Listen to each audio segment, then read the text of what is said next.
Ladies and gentlemen, welcome back to the channel, and Black Ops 2 is back on the menu. The game itself has seen quite the resurgence since Activision pushed through that patch, which fixed the matchmaking on older Call of Duty games. You guys know lately I've been playing a lot of old Call of Duty 4 and World at War, but more recent games, and I use that term very loosely because the game is freaking 11 years old, but games like Black Ops 2 are seeing player counts of over 11,000 over on the Xbox. You guys may be wondering, like, how's that even possible? Do that many people still have an Xbox 360? Well, keep in mind, the Xbox One, the Xbox One X, the Xbox Series X, all of these platforms are backwards compatible. So if you either buy the game digitally or if you still have your old disc, you can pop it in and you're good to go. The game is now repopulated. And just checking this out here, man, over 3,000 people playing Team Deathmatch, over 500 in Search and Destroy. I was happy that we had like 25 people playing Search and Destroy on World at War because I love that game. But 500 on Black Ops 2, that is insane. 800 in Domination. The list goes on and on. People are back on Black Ops 2 and they are enjoying it. Now, I will say, I don't know, part of me is like, I'm trying to figure out excuses, man. I'm sitting here thinking like, man, it's probably because like the Xbox 360 emulator in my Xbox One X is probably kind of shitty and this controller is not the exact same as back in the day, but dude, I suck. I am not doing well going back to games like Black Ops 2 because, as you guys know, if you're going from like a different FOV to a lower FOV, you're going to, like, you know, you're capped at 60 FPS, or even just at the very nature you're playing an older game, like the fluidity and the gunplay and the recoil and the movement, like the stuff you have here in Black Ops 2 compared to a game like Modern Warfare 2 in 2022, you know, very different games. Feels very different. I expected to jump on and dominate like I used to back in the day. No, man, I'm struggling, but it doesn't matter because Black Ops 2 is back and it's freaking fun.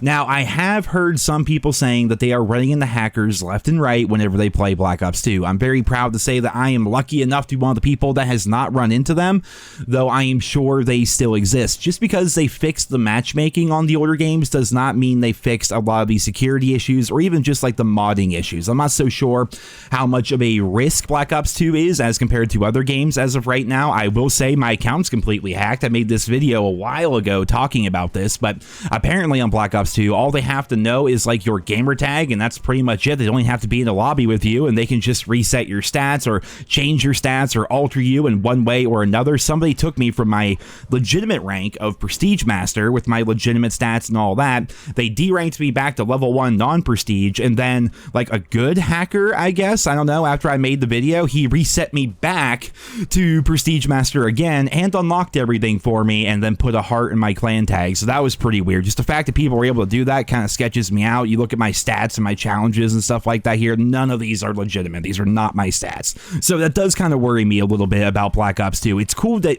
you know, one of the most beloved games in COD history is back on the Xbox with over 10,000 players. You can play virtually any game mode you want, with some exceptions. Like if you're looking to play some like Capture the Flag, there's nobody playing that, man. Nobody played it back in the day either, to be fair. But you can play Hardpoint, you can play Dom, TDM, Free for All, Search and Destroy, the big game modes that people tend to enjoy.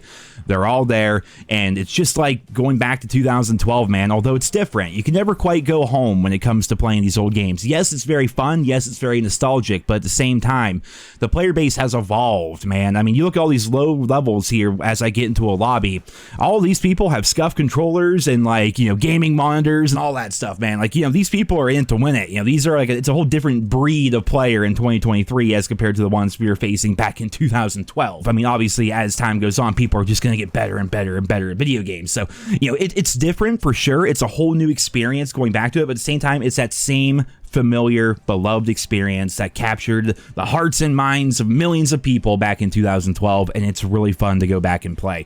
As you guys know, I've been trying to just jump between all these different games, which is maybe why I'm still sucking. Maybe I'm just old, maybe I'm washed. I am completely open to that idea, but at the same time, like jumping from World at War to Black Ops 2, back to COD 4, into Modern Warfare 2, then to you know, all these different games, jumping back and forth without ever getting comfortable in any of them, it does feel weird, but I don't care, because all these years of muscle memory just kind of comes back.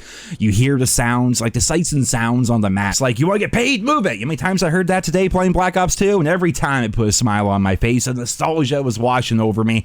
Using guns like the AN-94, the MP7 again, the M27. I really like that gun as well.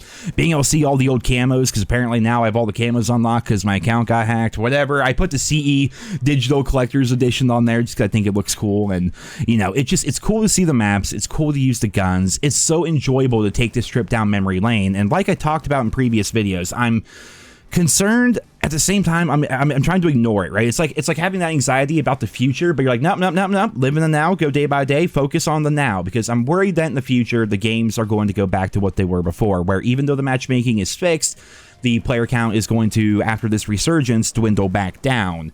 And once that happens, it might go back to being where you can only play team deathmatch. You're going to be running into hackers because, you know, if there's less players, but there's the same amount of hackers, you're more likely to run into hackers. I'm worried that after a couple of weeks, or especially towards like the end of summer when X-Defying comes out, or as we start getting towards the beta of COD 2023, that these older games are going to go back to being dead. And that kind of saddens me, because I'll tell you what, I have had the most fun I've had playing COD in years just in the past few days. Like, not even kidding. Like, being able to relive World at War Search and Destroy until 6 o'clock in the morning. I'm playing by myself, by the way. I'm not even playing with a group of friends. I'm not in a party chat.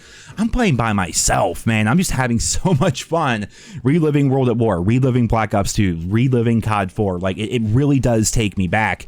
And I'm just trying my best to just play as much as I can right now, record all the footage I can, enjoy everything as much as I can, because I know it's not going to last forever, and eventually these games will go back to pretty much being dead. I hope that doesn't happen, but I'm trying to be real with you. I think it will eventually. It's just the very nature of new games coming out, people moving on, people going and taking that victory lap around games like Black Ops 2, reliving the glory days, and then going back to more modern current games. I think that's something that's definitely going to happen. So I'm really trying to cherish it as much as I can right now.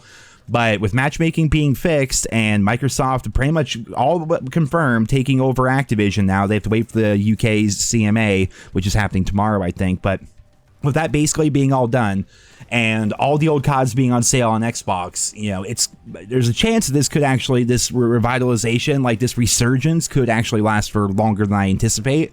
And I hope that's true. I hope at least for the rest of the summer, man. Like, get me to COD 2023, just playing the old games. I would love that so much, because God knows I don't want to play Modern Warfare 2.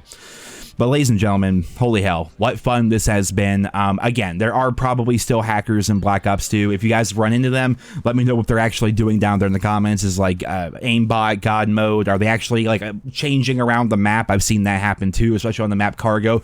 They literally are able just to move around the different cargo shipping containers at will. And yeah, so I've seen some pretty weird stuff at times, but with so many people being back on the game and presumably the same small number of hackers in the game, then maybe your chances of bringing into a hacker now are much less than they were before, which means you can actually play a good, clean, fun game of Black Ops 2 and just enjoy yourself for a couple of hours. Because at the end of the day, that's all we really want, especially when it comes to our leisure time, right? So ladies and gentlemen, there you have it. Right now, Black Ops 2 appears to be saved, and holy shit, what fun it has been for me personally. And I would love to hear your stories, your thoughts, and feedback down there in the comments. Thank you so much for listening, and I hope you guys all have a wonderful day.